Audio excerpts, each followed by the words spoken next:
Well, this is big news for our European friends.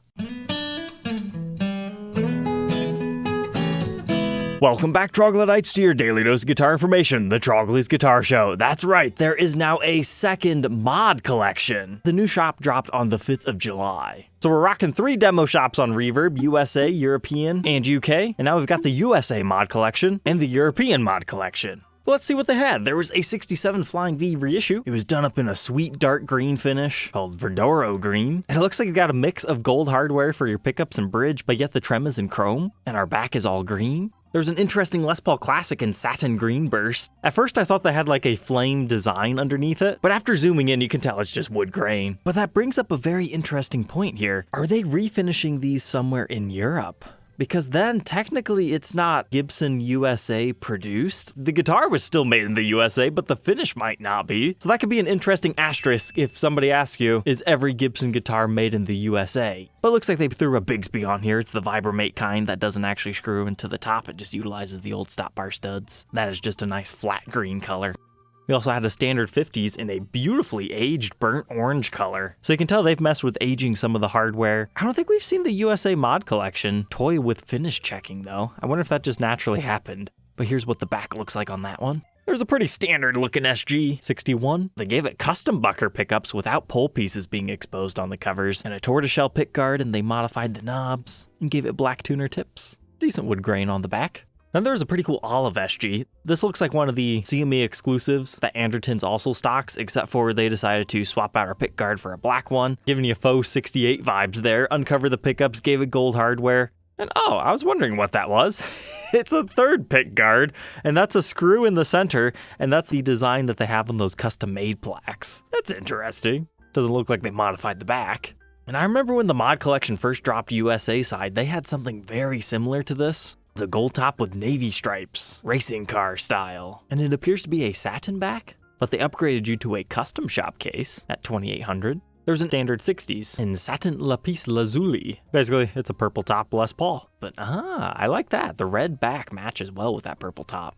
And apparently we had some sort of an Art Deco blue hot rod Les Paul, but unfortunately I didn't see it. So until more information comes out about the European mod collection, such as what time it drops or if a viewer happens to see them all and can grab screen captures, I'm not going to guarantee I can show you every mod collection here up, but I'm gonna do my best. There is an announcement video on Gibson's page that very few people have seen so far that looks like it shows off the first 2 weeks in some very glorious B-roll. Like, wow, Gibson USA mod collection has never gotten anything like this. Right here, it looks like we might have missed some sort of a purple Flying V that had P94 pickups. There we can see that blue one we had missed. I'm not sure if this white SG has come up for sale yet. Same thing with this P90 Les Paul Special back here, or this 335. Looks like there's an SG bass back here. A closer look at that Special, I didn't realize it had a trem plate, but yet they're mounting it like an EDS 1275. So we'll just have to wait for more information to come available on these to see, are they being refinished in Europe, or what's the whole story on that? But wow, this lowrider is very sparkly. Imagine if every demo shop guitar got just a quick shot like that on whatever gimbal type system they're using. I think it would help sell some of them.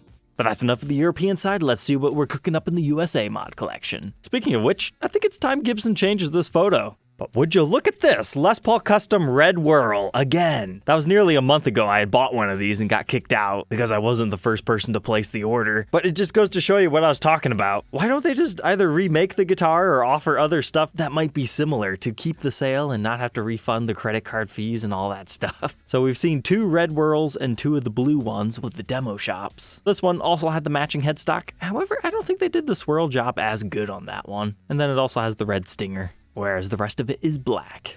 Standard 50s had Cinnamon Donut. It's a nice light bronze color with the natural back and sides. Beach Buggy Blue 70s Flying V. I like that color. That looks really good. It pairs well with the darkness of the fretboard and the black pickups. And the chrome accents are nice with a matching blue back and headstock. But how about Tropical Violet Les Paul Classic? $2,600. It's a nice, slightly darker lavender color. Zebra pickups work. But then interestingly enough, on the back, black neck with the purple body. Kind of giving Joker vibes. Just need like green rings around the back plates. Get customized ones. Or get like green tuner tips. Here's an interesting 57 reissue that they called Antique Burst. What it looks like to me is this started life as a gold top, as most 57s do, and they sprayed brown over top of it. So it'll probably have a cool metallic effect to it. Headstock was left alone as far as the VOS finish goes. But check this out, we've got a dark reddish brown stinger on a natural back. I don't feel like they quite got the shape of that right, but it's interesting to see a translucent finish stinger. This one was a little late to the 4th of July party. It's a 67 Flying V that they gave a striped bridge pickup and a starred neck pickup, but I didn't realize that was a really blingy red sparkly finish. And then they gave us a red switch tip, but no matching sparkly headstock. But at least the entire back is sparkly. Here was Green Machine 50s. It's got a slight burst to it. This is a full-on gloss finish, so a bit different from the Satin one that we saw earlier. And the back is also green. But it seems to have some nice sparkle to it, and the light's almost playing a trick on us, making us think there's a volute there. Here's Heatherwinkle Gloss.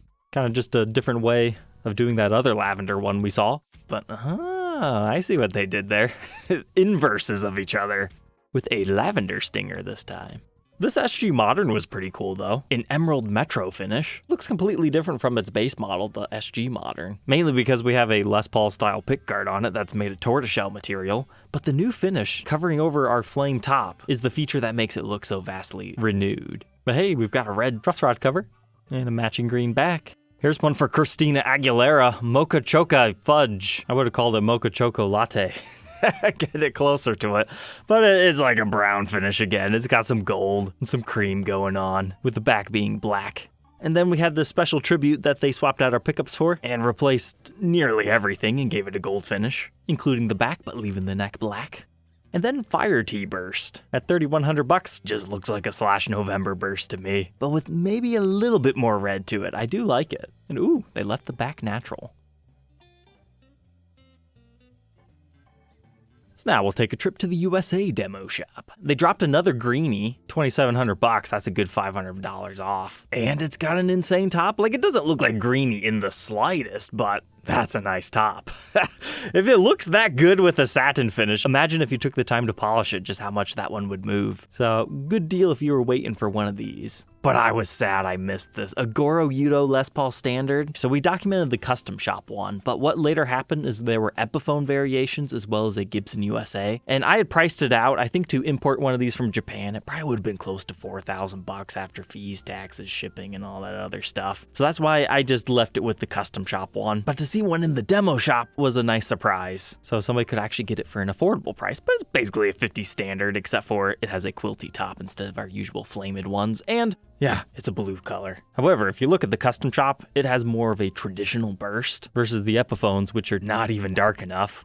But the USAs have more of a perimeter burst going on. So if you're a fan of Argo Novice, technically there are 3 distinctively different versions out there. I've never watched it, but I think those models are pretty cool. But hey, look at what's here. Les Paul Special Tribute DC and TV Yellow Satin. If I remember correctly, this colorway was exclusive to Chicago Music Exchange only, which as we just learned means you might have seen some at Anderton's as well over in the UK. But man, I miss these things being brand new and regularly available. Like when they were first launched, I think it was like $700 to $1,000, depending on the 1 pickup or the 2 pickup versions. And people just didn't appreciate them back then, but they're such a great value if you can pick one up for around $700 to $800. But sadly, those days are numbered because people know they're good. But that one's been sitting in the archive for a long time, 2019, almost 4 years. There was a cool 70s Deluxe. I think they did this last week with a different finish, but they put a P90 in the neck and left the mini humbucker alone in the back position. But then look at this. When's the last time you've seen a straight up ebony custom shop special? You see it all the time on like old Gibson USAs, but just not the custom shop as often. Right, because if you're gonna pay this kind of money for a custom shop junior or special, you want the burst finish. This standard 50s P90, I wanted to share it with you because of the back. It almost looks like it's made of 4 pieces of wood. Like here's a piece, there's a piece, and then there's one there and there. I think it's honestly just 2, but it gives the vibes of that. It's got interesting wood grain. And then one lone prototype sat on the market for 2 days. Acoustics honestly don't interest me that much. Not at this time in my life anyways. And I don't really know enough about the model to appreciate what makes it a prototype versus the other ones, and honestly don't really care to look it up. But it appears to be a 2019 prototype if anybody is interested in them. But now we gotta hop on a plane to the UK and European side, starting with the UK. Honestly, I don't think the shop is doing as well as they were hoping it would. A lot of stuff seems to sit, but maybe it's just because people haven't found it yet. But they did have an interesting HP 415W guitar. It's like $1,500. It's some sort of a cutaway acoustic. It's got a slightly fancy rosette, but it doesn't look like any binding on the fretboard. But I liked the back. It's got some nice figuring, almost looks Koa-like. And then you have your multi-pieced maple walnut neck, with your wings looking like they're a completely different color. And hey, would you look at that? The guy's trying to hide his face with the camera now.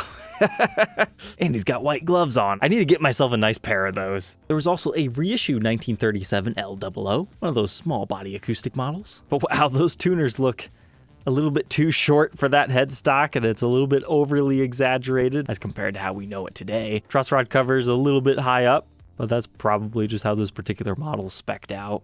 This Les Paul Standard 60s kind of reminds me of a butterfly because it only has flame figuring right here. Yeah, it's got some in other locations, but it's most predominantly there. Then we had one of those 63 reissue SGs, but I'm not sharing it with you because of that. Take a look at its serial number, 911. I'm not sure if it's like that in the entire world, but that's the USA's emergency code. You call that, the police will show up and all the other good stuff. But finally, we end up in the European demo shop. There's a regular USA Junior sharing because they captured the back really well on this. Like, I know it looks like they went too dark on the staining right there, but I think it's just the lighting. Or perhaps we could be wrong, because it's still dark in this one too. But this 335 had some very nice figuring on it, top and back.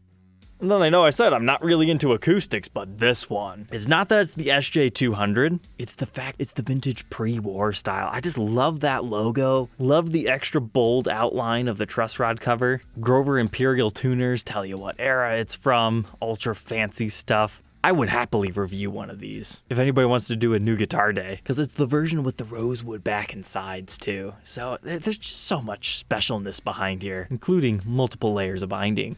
And then lastly, another Rick Beato signature shows up. However, if we go to their website, it was $2,029, and currency conversion, including value-added tax and everything, yeah, you technically got a discount. So it was a lucky buy for someone since those are out of stock. But speaking of the Rick Beato signatures, I had a viewer of the show reach out to me. Maybe you guys can help us. So I know this is his baby, the one that inspired his model, the TV Yellow Les Paul Special. But if you go through this video, you can see him play a red one that also has his signature on the truss rod cover, but it appears to be like a semi-metallic red finish. This photo angle kind of helps show it. I definitely like the blue better, but it reminds me of the Les Paul Vixen, done up in a similar finish. Was that one of his prototypes, or is this going to be a new run model? And they're just gonna keep making these in all the different colors as long as they sell. I mean, if I was Gibson, I'd do another run, especially since it benefited charity. But alright, Troglodytes, that's enough fun for this week. Don't forget to like, comment, and subscribe, and we'll catch you tomorrow on the next one.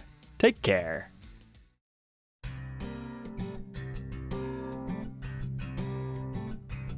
If you enjoyed tonight's episode, consider subscribing. I post videos like this every day. And you might even enjoy this next one.